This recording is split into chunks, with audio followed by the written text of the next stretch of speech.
नमस्कार, आप लोग देख रहे हैं ए10 न्यूज़ और मैं हूं आदित्य राजपूत। आज वर्ल्ड ऑस्टियोपोरोसिस डे है और आज हमारे साथ बात करने के लिए मौजूद हैं डॉक्टर संजीव गुप्ता जी। इनसे हम बात करते हैं और जानते हैं वर्ल्ड ऑस्टियोपोरोसिस डे के बारे में। सर, पहले तो आपको बहुत बहुत स्वागत है। नमस्कार। सर, क्या है वर्ल्ड ऑस्टियोपोरोसिस डे और ये क्यों मनाया जाता है? ऑस्टियोपोरोसिस एक साइलेंट किलर मानते हैं हम। ऑस्टियोपोरोसिस जो एक बीमारी है, इसमें हड्डियां जो है आहिस्ता आहिस्ता कमज़ोर होने लगती हैं, जिसकी वजह से हड्डियां खोखली हो जाती हैं और जल्दी फ्रैक्चर होने के चांसेस रहते हैं। इसका महत्व इसलिए माना जाता है क्योंकि इंसान को पता नहीं चलता कि उसकी हड्डियां कमज़ोर हैं, और जब हमारे पास आते हैं फ्रैक्चर्स के साथ तब रियलाइजेशन होता है कि हड्डियां पहले से कमज़ोर थी और अब मामूली सी चोट की वजह से फ्रैक्चर हो गया।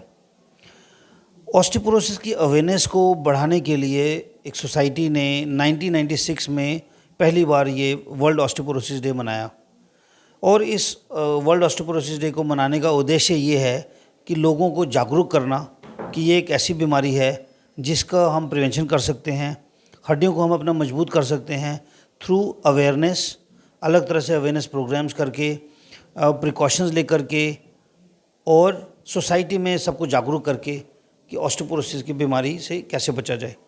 और अब हर साल इसको मनाया जाता है दुनिया भर में, और हर साल एक थीम दी जाती है।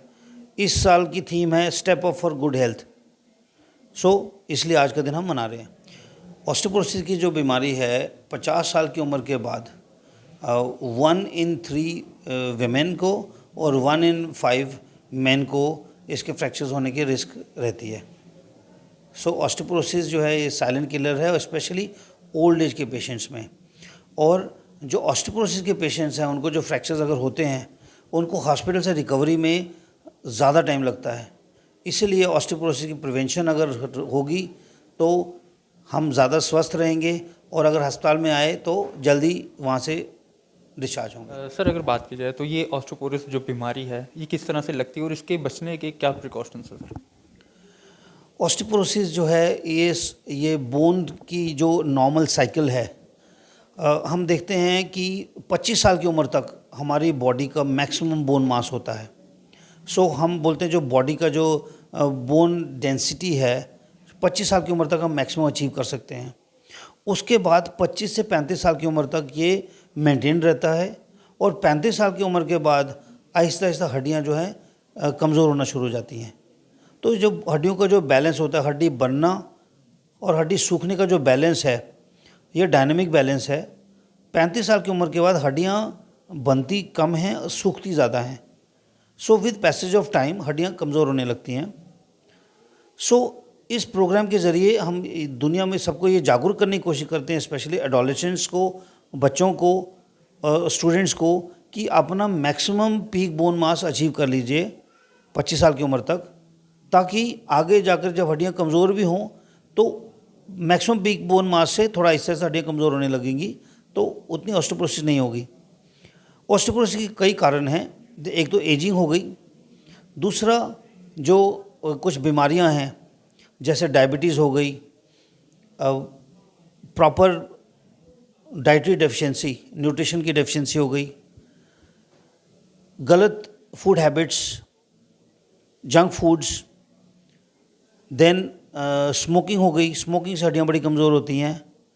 अल्कोहल, अगर 2 यूनिट्स ऑफ अल्कोहल से ज़्यादा रोज़ लेते हैं तो उससे ऑस्टियोपोरोसिस हो सकती है। तो इन सब चीज़ों से अवेयरनेस की वजह से, अगर हमें पता हो कि हमारे जेनेटिक डिपेंडेंस भी होती है, अगर पेरेंट्स में किसी को ऑस्टियोपोरोसिस है तो बच्चों में भी ऑस्टियोपोरोसिस के चांसेस ज़्यादा होते हैं। ऑस्टियोपोरोसिस की प्रिवेंशन करने के लिए अलग अलग तरीके हैं। सबसे पहले ज़रूरी है डाइट।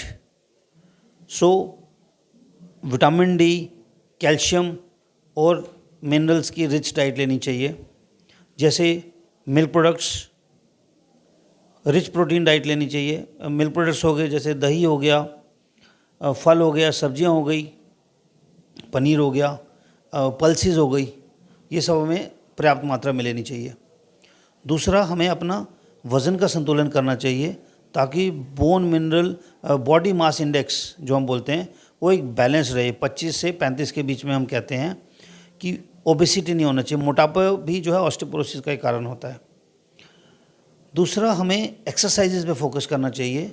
एक्सरसाइजेज जैसे मसल्स को स्ट्रेंथनिंग की एक्सरसाइजेज, जब हम मसल्स पे लोड डालेंगे एक्सरसाइज करके तो इनडायरेक्टली बोन्स के ऊपर स्ट्रेस पड़ेगा और बोन्स स्ट्रांग होंगी। तो डाइट, एक्सरसाइजेज। नेक्स्ट चीज़ है, अगर हमें कोई पहले से प्रिलिमिनरी कुछ डिजीज़ कंडीशंस हैं उनके बारे में जागरूक रह करके उनका इलाज करना चाहिए। जैसे लेडीज़ में मेनोपॉज अगर 45 से जल्दी शुरू हो जाए तो इसका मतलब उनके ऑस्टियोपोरोसिस के चांसेस ज़्यादा होते हैं। और लास्ट जो है, स्मोकिंग को अवॉइड करना चाहिए और अल्कोहल भी 2 यूनिट से ज़्यादा नहीं लेना चाहिए। सर, आज वर्ल्ड ऑस्टियोपोरोसिस डे है, तो क्या मैसेज रहेगा आपकी तरफ से आम लोगों के लिए, खासकर यूथ के लिए? मेरा मैसेज यही रहेगा कि अपना पीक बोन मास अचीव करने के लिए जो हम कर सकते हैं 25 साल की उम्र तक, वो हमें करना चाहिए। क्योंकि अब हमारी उम्र में हम जितना मर्जी मेहनत कर लें हड्डियों को स्ट्रांग नहीं कर सकते। तो 25 साल की उम्र तक हमें डाइट अच्छी रखनी चाहिए और एक्सरसाइज करनी चाहिए, इस अलग तरह की स्पोर्ट्स एक्टिविटीज़ में पार्टिसिपेट करना चाहिए, स्मोकिंग को अवॉइड करना चाहिए, अल्कोहल से भी दूर रहने की कोशिश करनी चाहिए। और अगर हमारे प्रिलिमिनरी कोई कंडीशंस हैं, जेनेटिक कोई कंडीशंस हैं, तो उनसे हमें पहले से अवगत रहना चाहिए, उस हिसाब से उनका इलाज करना चाहिए। बहुत शुक्रिया बात करने के। तो ये थे हमारे साथ डॉक्टर संजीव गुप्ता जी, और आज वर्ल्ड ऑस्टियोपोरोसिस डे है और इन्होंने साफ तौर पे बताया कि क्या क्या प्रिकॉशंस जो हैं वो लेने चाहिए इस बीमारी से बचने के लिए। जिस तरह से इन्होंने कहा कि स्मोकिंग जो है वो नहीं करनी चाहिए और अल्कोहल जो है वो भी नहीं पीना चाहिए। तो आप लोगों को कैसा लगा ये एपिसोड, क्योंकि आज वर्ल्ड ऑस्टियोपोरोसिस डे था, तो आप इस वीडियो को जितना हो सके उतना शेयर करें और अपनी राय कमेंट सेक्शन पर ज़रूर रखें। तो अगली वीडियो के लिए बने रहे हमारे साथ, देख लीजिए A10 न्यूज़। नमस्कार।